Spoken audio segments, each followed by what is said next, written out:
Sa ngayon po, ay patuloy pa rin na easterlies ang dominanteng hangin na umiihip dito sa ating bansa, lalo na po sa silangan ng Visayas at Luzon. Habang meron pa rin pong intertropical convergence zone na patuloy po na nag-i-extend dyan sa may Mindanao. At next week, bago po matapos ang buwan na ito, ay posibleng maramdaman na natin ang mahinang daloy ng hanging habagat o yung tinatawag po natin na southwesterly wind flow. And by next month, posible po na ideklara na ang opisyal na simula ng habagat season o tag-ulan season dito po sa ating bansa. At ito naman ay pinapakita ng forecast model natin pong ginagamit hanggang po sa susunod na 2 linggo. At sa lagay po ng ating panahon, ngayong madaling araw ay nakakaranas ng cloudy skies with isolated rains ang ilang bahagi ng Davao Oriental, Sorsogon, Zamboanga Peninsula, Sulu Archipelago, Bohol, Cebu, Negros, Panay Island, ilang bahagi ng Bicol Region, Quezon, Marinduque, Romblon, Oriental Mindoro, at southern part po ng Palawan. At mamaya ay sisikat naman ang araw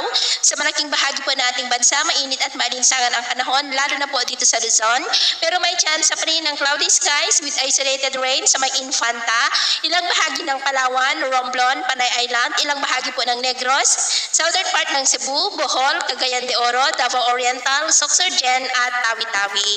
At mamayang hapon, mas maraming lugar ulit ang makakaranas ng maulap na kalangitan with isolated rains sa malaking bahagi ng Mindanao, Western Visayas, Palawan, Mindoro Provinces at Ilocos Region.